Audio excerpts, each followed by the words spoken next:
Hello everybody, welcome back to my channel. Thank you so much for clicking on today's video. Well, you already saw the book and you see the title, so you know what we're doing in this video. But this video is going to be a review of Reckless by Lauren Roberts. And if you haven't read this series yet, if you haven't read Powerless and Powerful, pause this video now, go read those, then read Reckless, and then come back. Because there's going to be some spoilers in this video, so I don't want to ruin it for anyone who hasn't read these wonderful books yet, because they're just so good. Like, I cannot talk about these enough. They're so good. If you are not reading them, what are you doing with yourself? You got to go read them. So I was going to do a reading vlog for this one. I had planned it all out, and then I ended up reading the book in a day. So, whoops. And a day. At night, and then the next day I finished it. But the next day I was not in a place to vlog, so we'll leave it at that. May or may not have had some anxiety issues that day, so, you know, love the mental illness. Hit the thumbs up if you agree. Anxiety. Anyway, let's not get into that. It's not what this video is about. I'm going to get into my review and my thoughts for Reckless, because it did, in fact, wreck me. It destroyed me. Apparently everybody else reading the book saw the ending coming except for me. I did not see it coming. I really didn't.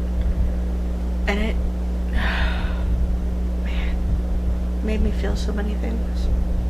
Okay, enough rambling, we're gonna get into the video, but I do want to warn everybody, heads up, that this video will contain spoilers, because I can't not word vomit about this book. I have to get it all out. So there will be spoilers, and I am very sorry about that, but you've been warned.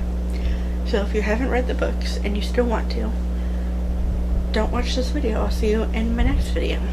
So let's begin. So I wanted to start with Kit, because his character, I loved his character in Powerless.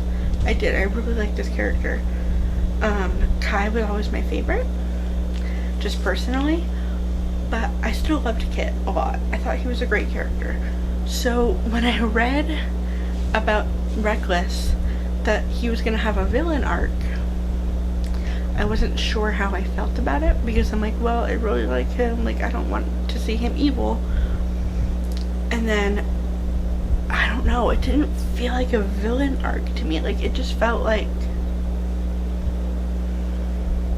I don't know, I guess in a weird way it kind of was a villain arc, because he kind of like reminded me of like Regina Mills in season 1 of Once Upon a Time, where you took the love of my life, so now I'm gonna like hurt you so that you can't have who we both love. I don't know, it was weird.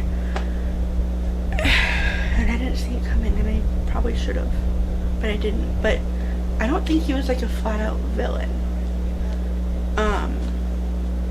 I do think he had his issues. I know he was dealing with the death of the king and taking his spot, and he didn't feel like worthy to take his spot, because he was still grieving himself. So I know it was hard for him to all of a sudden be taking over the kingdom in the way that he had to. So I know that was hard, but I didn't see him as like a true villain. Like, to me, like, a villain in a story has to feel like the Darkling. And if you've read Shadow and Bone, you know exactly what I'm talking about. But a villain has to feel like the Darkling, otherwise it's not the same level. Like, the things that the Darkling does in Ruin and Rising, that's a true villain right there. That ending with what he does, if you've read it, and I say the orphanage, you'll know what I'm talking about. That broke me. Like, that really hurt. And so that to me is like a villain. I don't know. The thing he did at the end isn't great, obviously. requesting, I guess you could say, demanding that Peyton become his wife so that his brother can't have her. I don't know. It feels...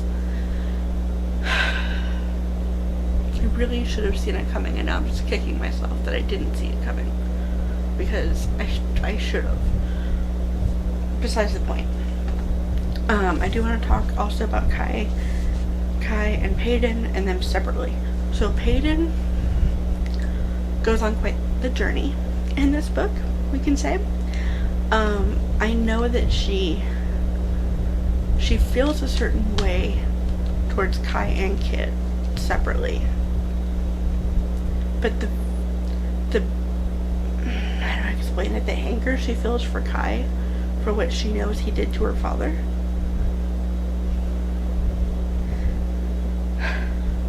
like, I need a moment to deal with the pain between Kai and Peyton.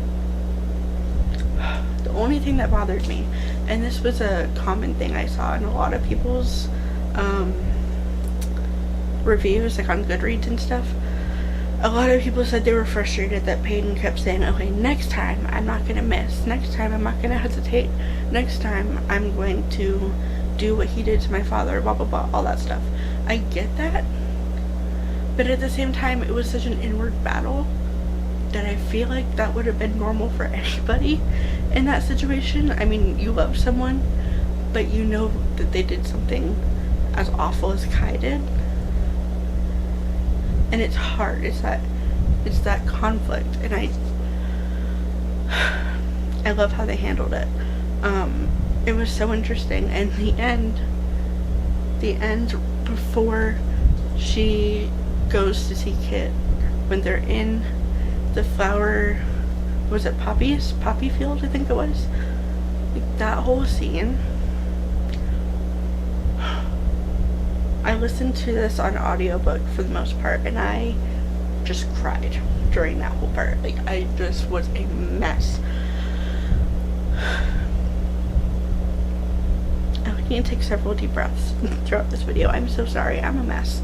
Kai and Peyton are like everything to me. Everything. I love them.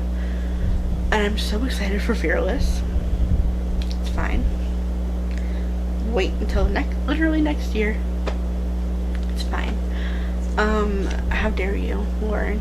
How dare you? But Kai, also, I want to touch on Kai.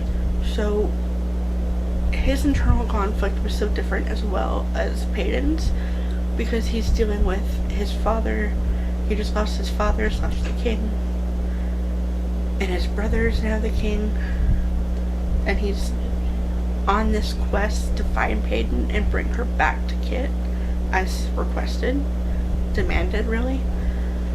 And he's torn, and you can see it. Like, it's clear in his, like, his thoughts throughout the story that he's torn. He doesn't know what to do. And again, it's understandable, because he's in love with her, but he's also the enforcer. So it's, you know, it's like that, that conflict.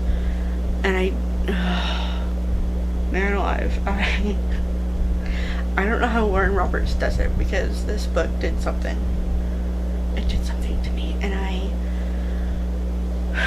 I will never forgive it for that. I won't.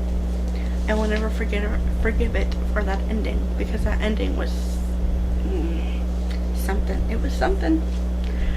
I don't know. I feel like I'm just rambling at this point, but the love I have for these characters is insane. Like, I love them so much, all of them. And the whole part with Peyton being a boxer in that club so she could earn some money to keep running. Girl. It's 100% something that she would do. Like, it's spot on. I was just happy to be back in this world again and be back with these characters that I love so dearly. So I think that's all I really have to say without rambling too much more and wasting your time, because I could talk about this book for days. I'm not going to make any promises right now of doing a reading vlog for Fearless when it comes out, because I made that mistake with Reckless, but I'm really, really, really hoping to film a reading review when I get that book, because I wanted to do a reading vlog for this one so bad. I wanted you guys to see my reactions, but it's fine. Hopefully with Fearless I can film in time to get all the raw emotions that these characters put me through consistently. So with that, I will see you guys in my next one. Have you read this book yet? Have you read Lauren Roberts' other books yet? If you haven't, you need to. Like, what are you doing? I don't know. Go read them. And yeah, let me know what you think of these books, if you like them, if you hate them, if you're somewhere in between. Feel free to let me know. Let's talk in the comments about it, and I'll see you guys in the next one. Bye.